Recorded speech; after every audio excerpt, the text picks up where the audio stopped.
When she stepped onto the stage that evening, the entire hall felt different. It wasn't because of the lights or the size of the audience. It was because the moment she appeared, people looked at her in a way that made it clear they didn't expect anything special. She walked slowly, almost unsure of where to place her feet. Her outfit was plain and a little oversized.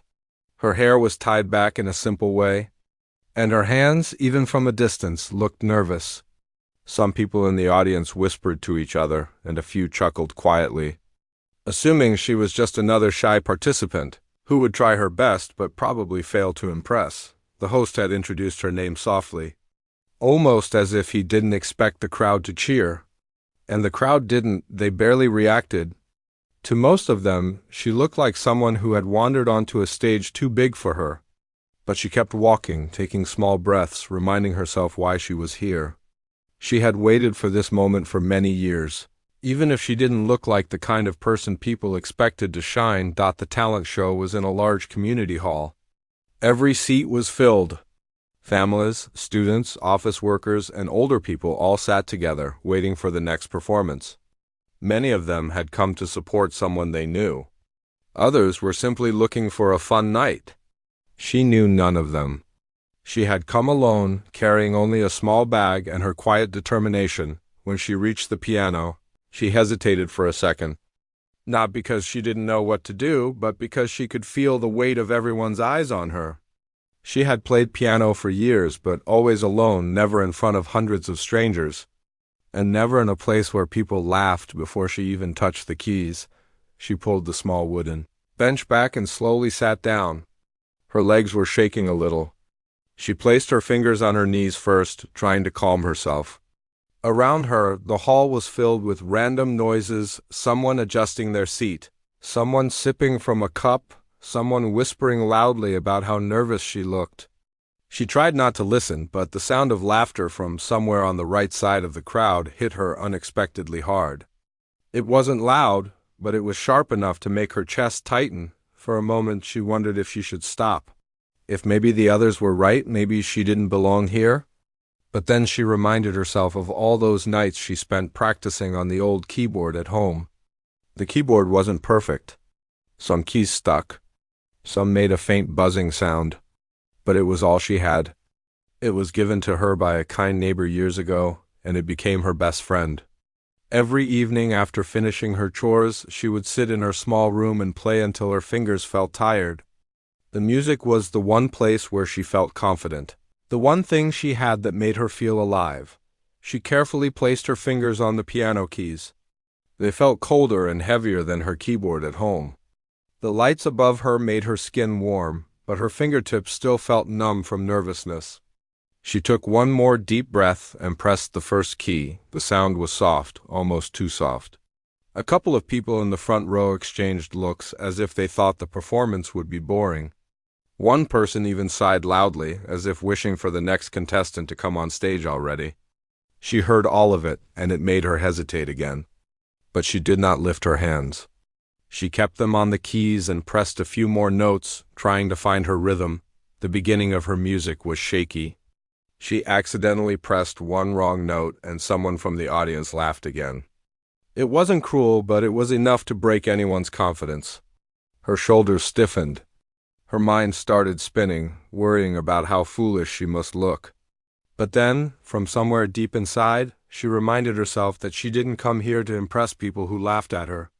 She came here to share something that meant everything to her. She closed her eyes. For the first time since stepping on stage, she shut out the world.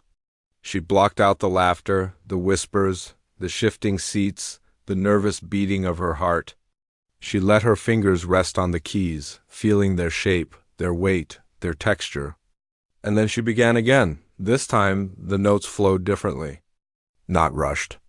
Not nervous, but gentle, warm, and full of emotion. She played the melody she had written herself, one she had created late at night, during a moment when she felt like giving up on her dream. It was a melody shaped by quiet moments, by loneliness, by hope. The tune carried her story, one that she had never been able to speak out loud. At first, the audience didn't understand the shift. They still looked at her the same way, expecting a simple performance. But as the melody grew, something changed in the air. Her fingers glided smoothly now, moving with confidence she didn't even know she had. The music grew richer, deeper, stronger. It filled the hall with a soft but powerful sound. People in the crowd stopped whispering. A few leaned forward without realizing it. The person who had laughed earlier fell silent. Even the judges, who had been glancing at their notes, suddenly lifted their heads and paid attention. She didn't open her eyes. She didn't need to. She played as if she was alone in her small room again, pouring everything she had into the music. Each note felt like a heartbeat. Each pause felt like a breath between memories.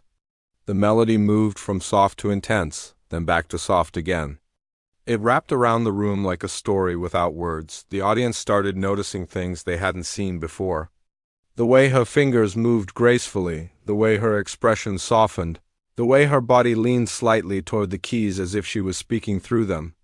The nervous shaking was gone now. Her hands were steady. Her back was straight.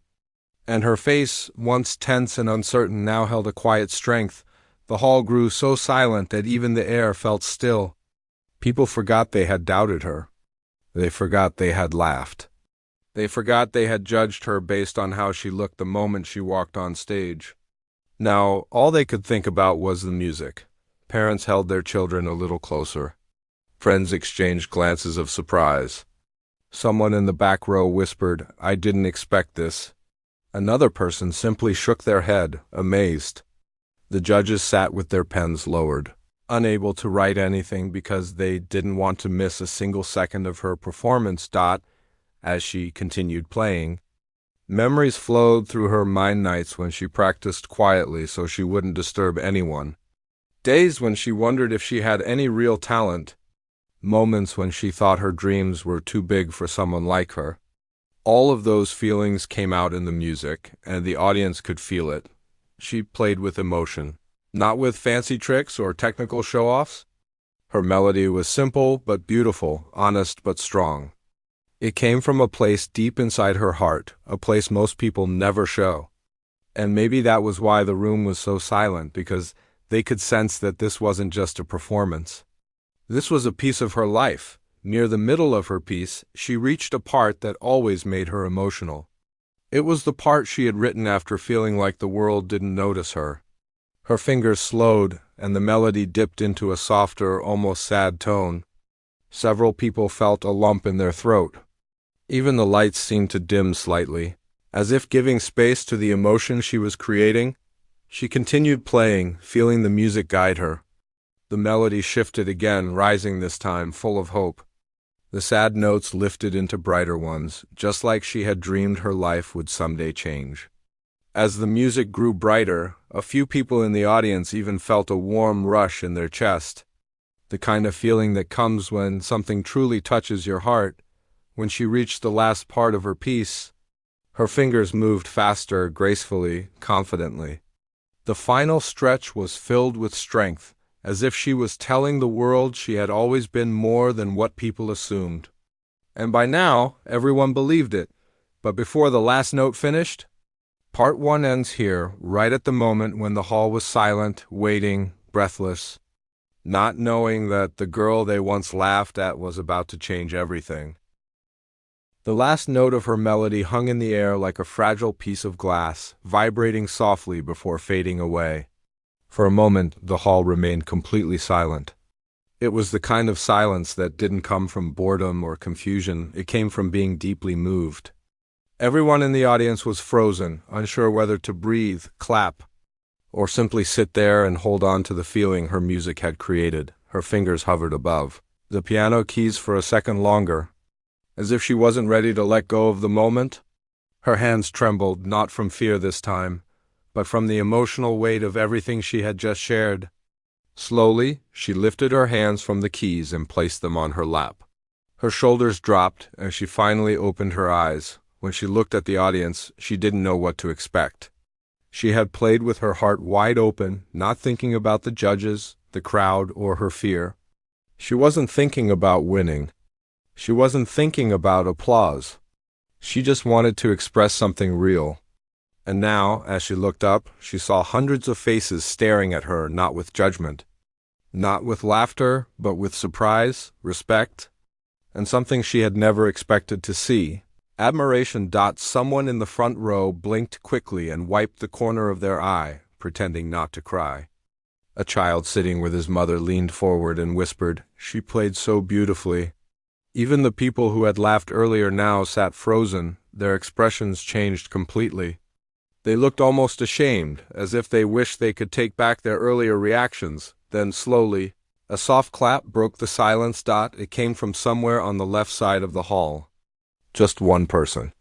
But then another joined. And then another.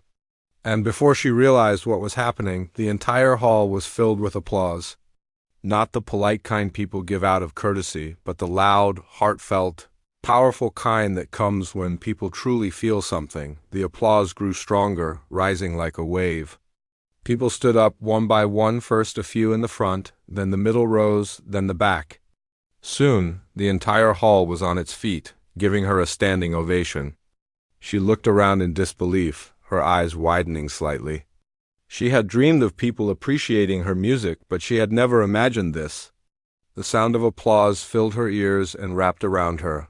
Warm and overwhelming, she pressed her lips together, trying not to let tears fall. Not because she was sad, but because she was overcome with gratitude. She lowered her head politely, thanking the audience in her own quiet way. The judges exchanged glances before turning their attention fully to her. One of them leaned toward the microphone and spoke, but their voice shook slightly, not because they were nervous, but because the performance had touched them more deeply than they expected. The judge told her that the moment she stepped on stage, nobody expected much. They admitted that she looked shy, unsure, almost like she wanted to disappear. But the music she played was the complete opposite. It was powerful, emotional, filled with life. They said her performance reminded them why they loved music in the first place. Another judge leaned in, saying they hadn't heard something so honest in a long time. They complimented her control, her expression, and the depth of feeling in her music. They said her performance was not only technically good, it was meaningful. And meaningful performances stay with people long after the night ends. The audience clapped again. Agreeing with every word, she listened quietly, her hands still resting on her lap. She didn't know what to do with so much praise. She had spent years thinking she wasn't good enough, thinking her music wasn't special, thinking her dreams were too big. And now here she was, standing on a stage with people cheering for her. She couldn't help but take a deep breath, trying to steady her emotions. After the judges finished speaking, the host walked onto the stage with a smile that was brighter than before. The host praised her in a warm tone, saying her performance had changed the entire atmosphere of the night. People who had come expecting simple entertainment had witnessed something much more meaningful. As she stood up from the piano bench, the applause rose again. She bowed softly and began walking off the stage. Her steps were slower this time, not because she was nervous, but because she didn't want the moment to end so quickly. She wanted to take each step calmly, letting it sink in that she had truly moved an audience. When she reached the backstage area, someone approached her. He was an older man with a gentle smile and a calm presence. He introduced himself quietly and told her he had been teaching music for many years. He had come to watch the talent show out of curiosity, not expecting anything extraordinary. But when he heard her play, he felt something he hadn't felt in a long time. He told her that her performance wasn't just good, it was special. He said she had a gift that deserved to be nurtured. Then, with sincerity in his voice, he said he would be honored to mentor her if she was willing. She stared at him in disbelief, unsure if she was hearing correctly. A professional music teacher offering to guide her? She had never had a real teacher before. Everything she learned alone. She didn't know what to say, so she simply nodded, her eyes filling with emotion again. The teacher reassured her gently, saying there was no rush and that she could contact him whenever she felt ready. As she stepped further backstage, other contestants walked up to her. Some smiled shyly. Others patted her shoulder. A few apologized for misjudging her earlier. People who didn't know her at all suddenly wanted to talk to her. congratulate her, or tell her how deeply her music touched them. She accepted their words politely, though she still felt a little overwhelmed. A group of volunteers passed by with equipment, and one of them said, "You were amazing tonight. You really deserve the applause." She thanked them with a soft smile. Every kind word felt like a small piece of healing, putting back together all the broken moments in her life, when she thought she wasn't enough, but the biggest change happened inside her own heart. She felt something she hadn't felt in years: confidence. Not the loud kind that shows off. Not the arrogant kind that tries to prove something, but the quiet kind that grows slowly and gently, like a small flame in the dark. A confidence that whispered, "You can do this. You belong here." She walked outside the hall later that evening, carrying her small bag. The night air was cool, and the street was calm. She could still hear faint echoes of the applause in her mind. For the first time in her life, her steps felt lighter. She paused for a moment on the sidewalk and looked up at the sky. Somewhere inside, a dream she had buried long ago began to rise again. She realized that her music had the power to touch people. Not because she was perfect, but because she was honest. Because she played from a place of truth. As she walked home, she thought about all the times she almost gave up, all the times she wondered if her dream was pointless. But that night changed everything. The crowd that once laughed at her ended up giving her the loudest applause. The people who doubted her now admired her. And the person who felt invisible finally felt seen. She didn't win money that night. She didn't leave with a trophy, but she left with something much bigger: hope. A renewed belief in herself. A reminder that sometimes people judge too quickly. But when they finally see the real you, everything changes, and all of it began with one shy girl walking onto a stage, sitting at a piano and choosing to play from the heart.